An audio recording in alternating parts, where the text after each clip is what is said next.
আমার দেশে কোনো এখন জব তৈরি হচ্ছে না, বিদেশি বিনিয়োগ আসতেছে না। আওয়ামী লীগ প্রত্যেকটা খাতের ইকোনমিক ধ্বংস করে দিয়ে গেছে। কতটুকু হচ্ছে আমার ঋণ করতে হবে, এই ঋণের ভিতরে একটা অংশ থাকে হচ্ছে দেশীয় সোর্স থেকে ঋণ, আর একটা হচ্ছে বৈদেশিক ঋণ। এই যে ঋণ এবং ঘাটতির উপরে ভিত্তি করে যে বাজেট, আমরা নীতিগতভাবে মনে করি এই কালচার থেকে আমাদের বের হয়ে আসা দরকার। এই যে ঋণ করে ঘি খাওয়ার যে কালচার, আপনার আমাদের রেভিনিউ কালেকশন কত দেখেন, আপনার টোটাল যদি ট্যাক্স ধরেন, ভ্যাট ধরেন, কাস্টমস, এক্সাইজ, ডিউটি, সকল সোর্স ধরলে 3,25,000 কোটি টাকার মতো সামথিং। তাহলে আপনি চিন্তা করে দেখেন, আপনার যদি 8 লক্ষ কোটি টাকা হচ্ছে আমার বাজেটের সাইজ হয়, তাহলে প্রায় 60% টাকা হচ্ছে ঋণ ঘাটতির উপর থেকে মেটাতে হবে। বাংলাদেশ সরকারের ইতিমধ্যে ঋণের পরিমাণ $200 বিলিয়ন ছাড়ায় গেছে দেশি বিদেশি সোর্স মিলায়। তাহলে সেই বাস্তবতায় আমার অর্থনীতি ভঙ্গুর, আমার দেশে কোনো এখন জব তৈরি হচ্ছে না, বিদেশি বিনিয়োগ আসতেছে না। আওয়ামী লীগ প্রত্যেকটা খাতের ইকোনমিক ধ্বংস করে দিয়ে গেছে। তো সেই জায়গাতে এই বাজেটে যে প্রায়োরিটিসগুলো দেওয়া দরকার, সেটা আমরা মনে করি যে বাজেটের দার্শনিক জায়গাটা চিন্তা করা দরকার, যে আসলে রাষ্ট্র বাজেট দিয়ে কী অ্যাচিভ করতে চায়, সে আসলে এই বাজেটের মধ্য দিয়ে এই বছর পার্টিকুলারলি কী অ্যাচিভ করবে। তো সেই প্রায়োরিটির জায়গাতে আমরা যথেষ্ট ঘাটতি দেখতে পাচ্ছি। আমরা বোধ করতেছি এই বিগ সাইজের বাজেট একটা হচ্ছে বাস্তবায়নযোগ্য না।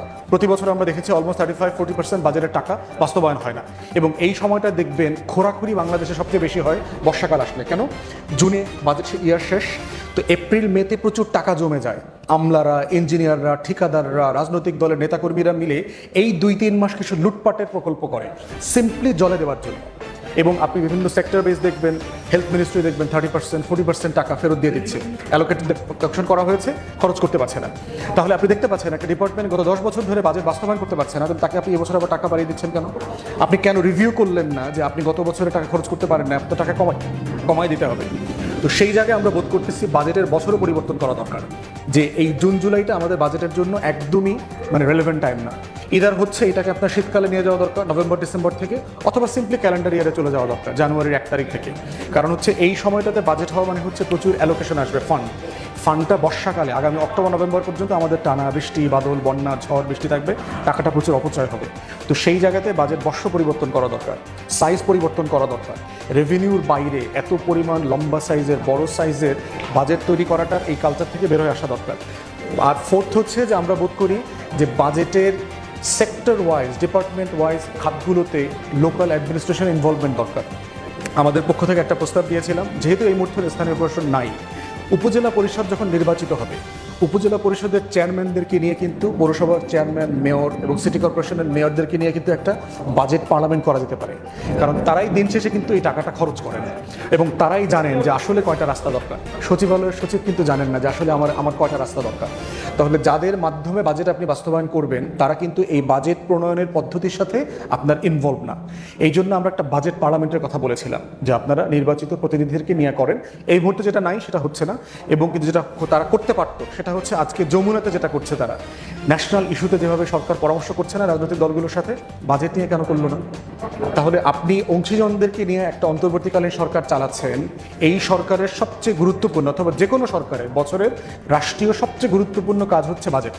সে একটা বছরে কয় টাকা আয় করবে, কয় টাকা ব্যয় করবে, কিভাবে করবে, এই প্রসেসের ভিতরে আপনি কোনো অংশীজনের সাথে কথা বললেন না। অর্থ উপদেষ্টার, বাংলাদেশ ব্যাংকের গভর্নর, এনবিআর এর চেয়ারম্যানের উচিত ছিল রাজনৈতিক দলগুলোর সাথে গত 2 মাস ধরে সিরিজ মিটিং করা। এইটা না করে যে বাজেটটা তারা তৈরি করছে, এবং বাজেটটা কিন্তু আপনার পার্শিয়ালি কিন্তু পলিটিক্যাল গভর্নমেন্টকে ক্যারি অন করতে হবে, অথচ সে এই প্রসেসের অংশ না। তাহলে আমাকে একটা নির্বাচিত সরকারকে এটার দায় নিতে হবে, যেটার দায় নেবার জন্য তাকে প্রস্তুতি দেওয়া হয়নি, তার সাথে পরামর্শ করা হয়নি। তাহলে যে স্বচ্ছতা, নতুন বন্দোবস্তের রাজনীতির আলাপ আমরা তুলেছিলাম, এই বাজেটে কিন্তু সেটা আমরা দেখতে পাচ্ছি না। এই জন্য সামগ্রিকভাবে মনে করছি যে বাজেটে এই মৌলিক আলোচনাগুলো সিরিয়াসলি মাথা নেওয়া দরকার। আর একটা বিষয় দেখেন, এনবিআর সংস্কারের আলোচনা আসছে। এনবিআরকে আপনি 2 ভাগ করেছেন, কোন সময়টাতে করলেন? যেই সময়টাতে কনসালটেশন করলেন না, ওখানে এখন আন্দোলন চলছে। আপনার ট্যাক্সেশনের প্ল্যান, আপনার ট্যাক্স যে আয়টা যে কালেকশন করবে, কারা করবে? তো যারা করবে তারা এখন আন্দোলন করছে। তাহলে এই সিচুয়েশনে সচিবালয়ে গণ্ডগোল চলছে। এই প্রসেসের ভিতরে আসলে বাজেটটা কতটুকু জনসম্পৃক্ত হইল, সেইটা আসলে আমাদের এখনো বোঝার দরকার আছে। আমরা আর একটু 1-2 দিন দেখার পরে আরও সিরিয়াস রিয়াকশন আমরা দিতে পারবো।